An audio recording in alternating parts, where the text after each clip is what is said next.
wargi Tatargalu Ciamis, kembali lagi dalam acara Bincang Inspiratif bersama saya Rima Adriani.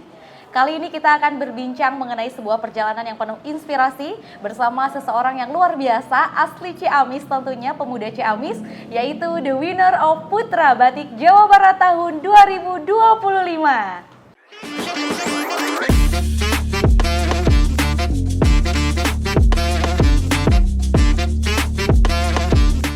Nah, wargi Tatargalu, saat ini saya sudah bersama Kang Zepan Ibnu Syahid selaku Putra Batik Jawa Barat tahun 2025. Apa kabar Kang Zepan? Alhamdulillah baik Teteh. Boleh menyapa dulu wargi Tatargalu yang ada di rumah? Halo Akang Teteh semuanya, Sampurasun. Perkenalkan saya Zepan Ibnu Syahid, winner dari Putra Batik Jawa Barat tahun 2025. Sampurasun. Oke Kang Zepan, Siap. tentunya untuk menuju panggung prestasi yang tidak mudah itu pasti dimulai dari titik awal. Betul. Nah, mungkin Kang Zepan di sini bisa menyampaikan kepada kita semua bagaimana sih titik awal Kang Zepan menyukai batik dan terjun untuk sebagai putra dan putri batik Jawa Barat tahun 2025 seperti apa? Oke. Jadi awal mulanya dulu tuh pada tahun 2013 gitu kan, kebetulan dulu saya alumni dari SMP 1 Ciamis dan juga emang saya tuh berfokus kepada salah satu ekstrakurikuler yaitu seni rupa gitu kan ya. Dan dalam bidang ekstrakurikuler itu saya berfokuskan lagi untuk memenuhi lagi gitu kan ya hasrat dalam berkesenian di bidang batik gitu kan ya. Karena dulu tuh waktu pas saya di SMP itu ada dua kategori, batik dan juga lukis gitu kan ya. Nah, teruntuk di SMP tersebut gitu kan tahun 2013 lalu saya difokuskan untuk konsentrasi di bidang batik. Jadi pada tahun 2013 lalu juga ada yang namanya Expo SMP 1 Ciamis gitu kan, atau Ekspresi Pelajar Oke di tahun tersebut. Dan acara tersebut itu merupakan ajang awal di mana seluruh angkatan kami gitu kan kelas 9 itu kita mengadakan pameran. Dan setiap pameran tersebut itu juga ada yang namanya perlombaan-perlombaan. Salah satunya itu adalah fashion show batik gitu kan ya, khusus antar kelas seperti itu. Nah, jadi pada tahun tersebut itu mulainya saya untuk menitikan niat dan juga tekad untuk berkecimpung di bidang batik dan juga fashion.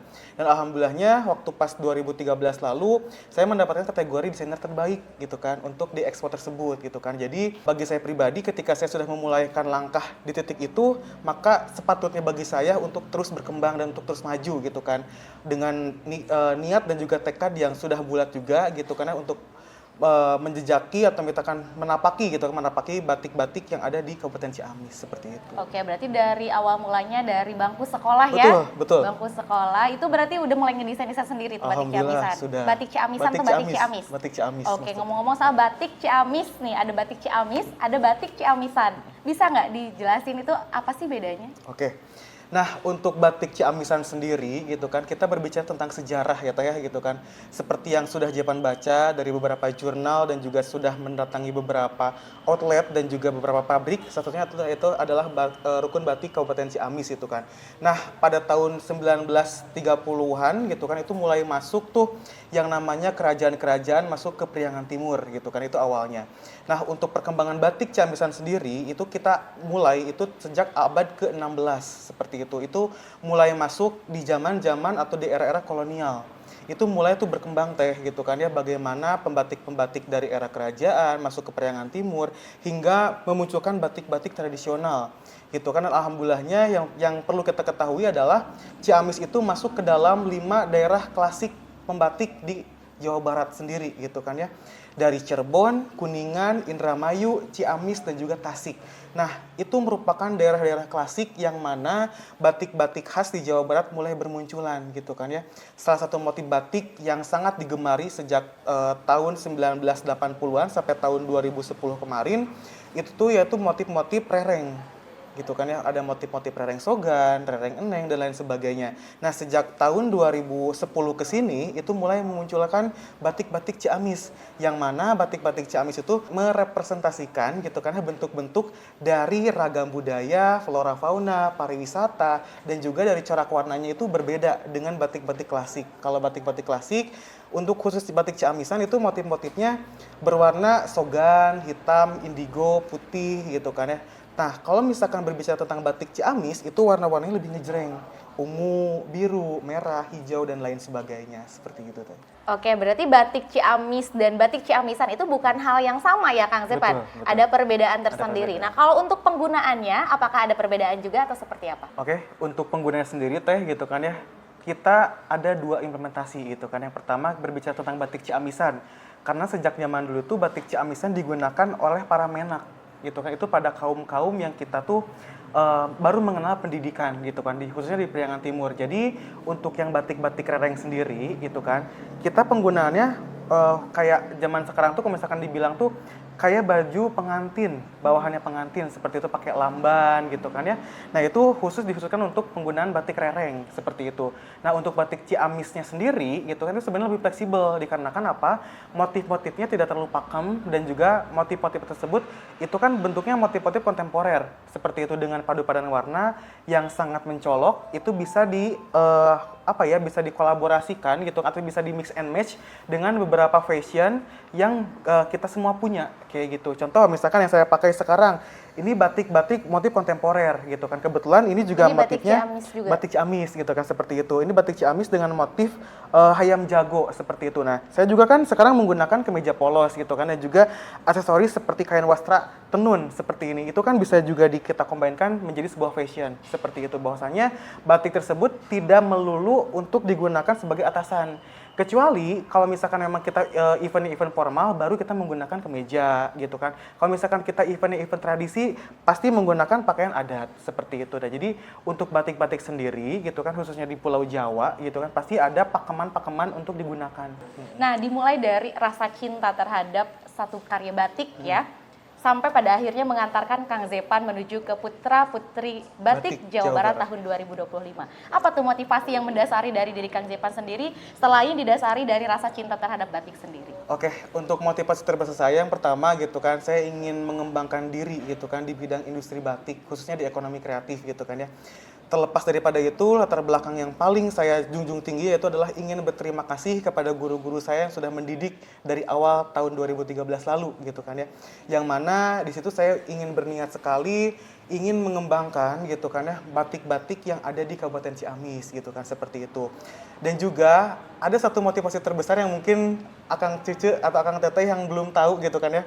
Motivasi terbesar saya itu adalah ingin mengembalikan lagi citra batik Ciamis di rumahnya seperti itu karena yang sering kita lihat gitu karena ketika kita bermain atau berkunjung ke Ciamis kita kehilangan identitas dalam bentuk wastra gitu karena terlepas daripada kuliner dari pariwisata alam yang begitu banyaknya ada satu industri yang kita lupakan yaitu adalah batik sendiri gitu kan. Jadi ketika saya sekarang diamanahkan menjadi seorang winner gitu karena di Duta Batik Jawa Barat sendiri itu merupakan tugas saya untuk bisa mengembangkan kembali industri-industri batik dan juga pemberdayaan masyarakat sekitar gitu kan yang nantinya bagaimana caranya batik-batik di Ciamis bisa merumahkan dirinya masing-masing gitu kan. Jadi berkembang lagi di tempatnya sendiri kayak gitu. Oke, motivasi yang luar biasa ya tentunya Wargita Targalu. Nah, untuk Kang Zepan sendiri nih mungkin bisa diberitahukan kepada Wargita Targalu di sini sebenarnya putra putri batik Jawa Barat tuh emang orang-orang yang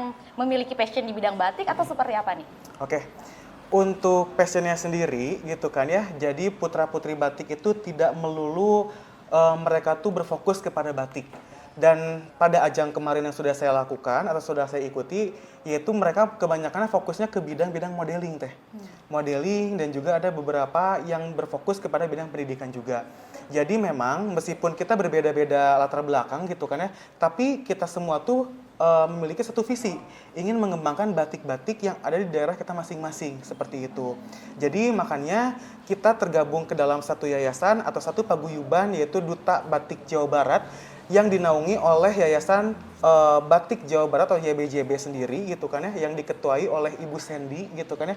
Beliau juga itu ingin kayak memperkenalkan kembali batik-batik di Jawa Barat kepada anak-anak muda seperti itu. Oke, berarti kemarin ajang pemilihan. Berarti itu kompetisi ya. Betul. Nah, dalam satu kompetisi pasti ada tantangan yang dihadapi. Betul. Apa yang tantangan yang dihadapi sama Kang Zepan sendiri nih? Sebetulnya banyak ya Teh ya gitu kan ya.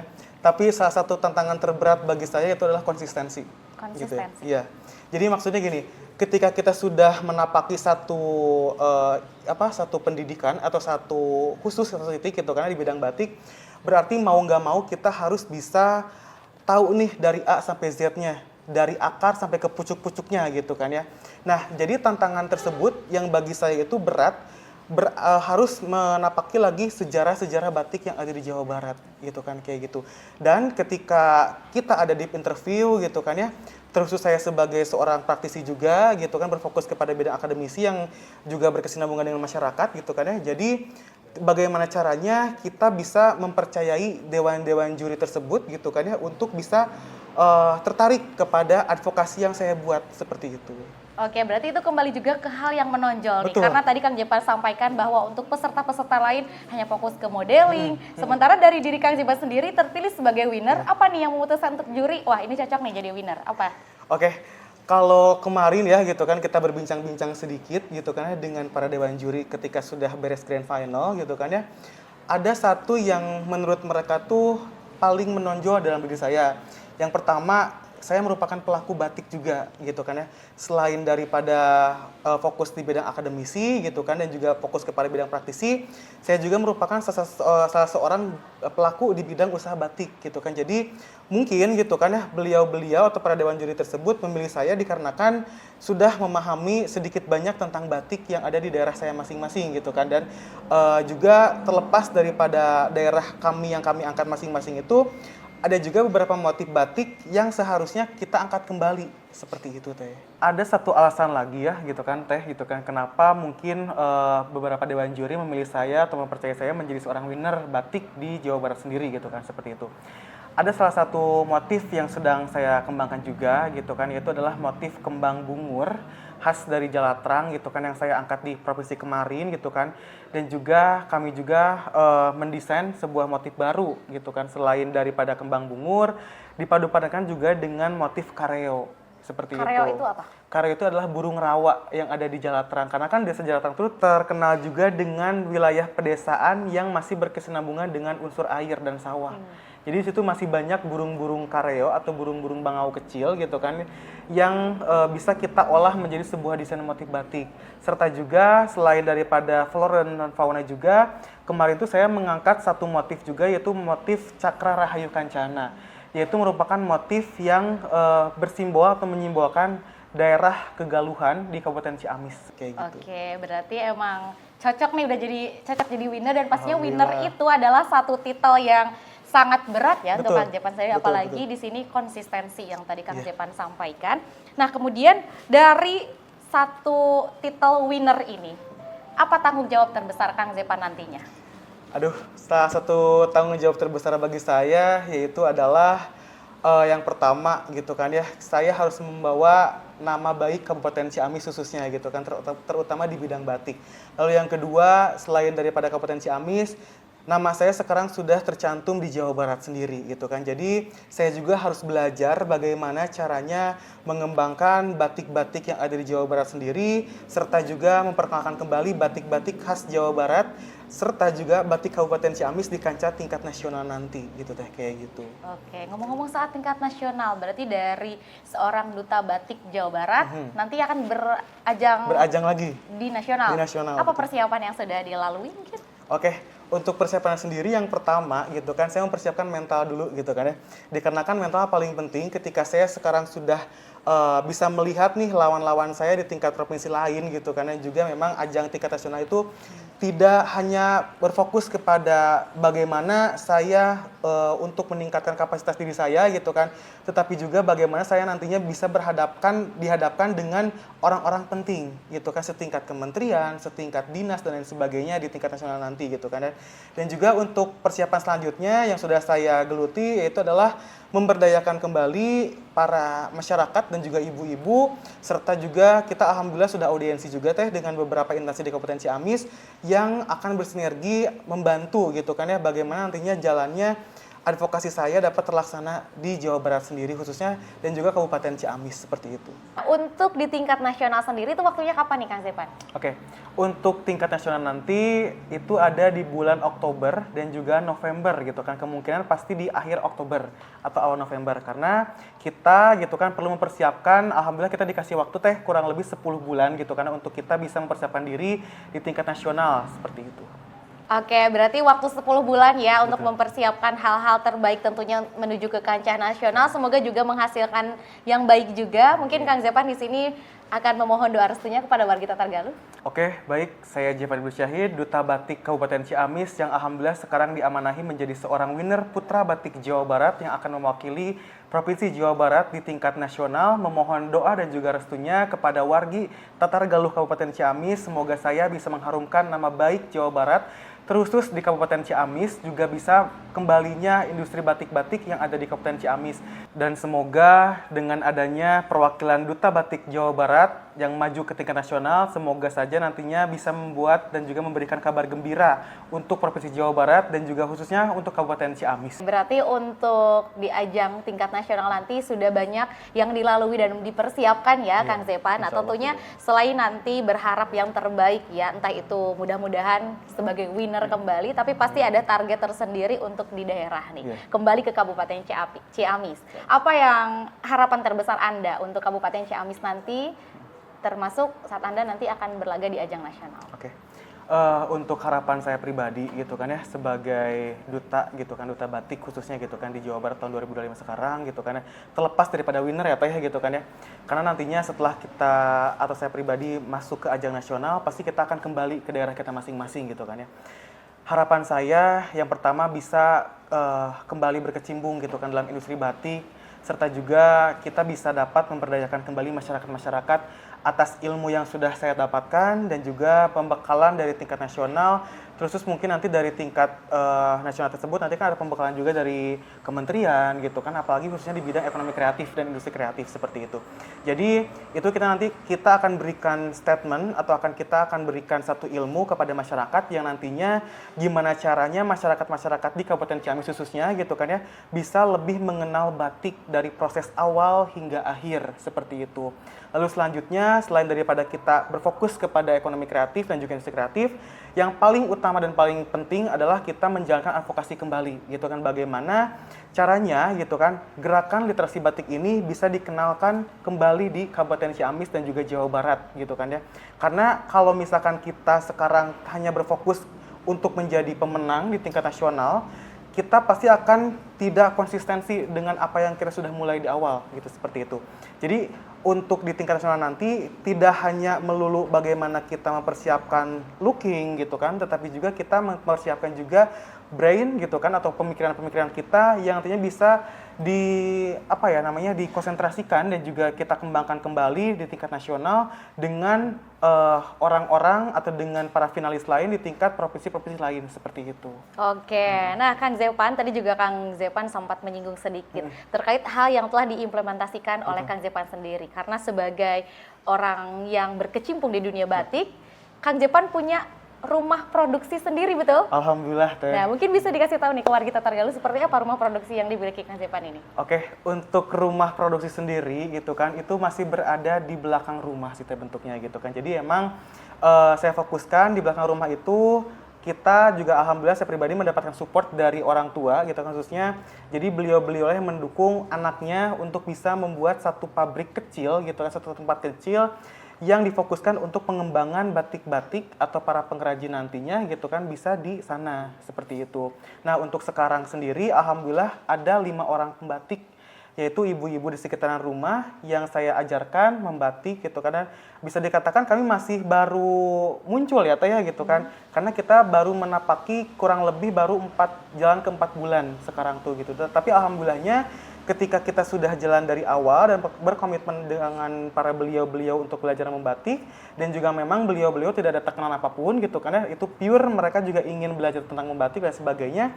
Jadi beliau-beliau pun itu bisa dengan cepat merespon gitu kan bagaimana apa yang saya inginkan terhadap dengan teknik membatiknya seperti apa, dan juga kami berfokus kepada teknik batik tulis Teh seperti itu. Jadi selain daripada kita untuk jalan-jalan keluar dari rumah gitu kan, dan akan lebih pentingnya lagi gitu kan bagaimana caranya kita membuat satu wadah nih di belakang rumah, ada lahan dan juga itu kita kemas, kita kembangkan, dan nantinya bisa bermunculan lagi orang-orang yang peduli tentang batik Ciamis seperti itu.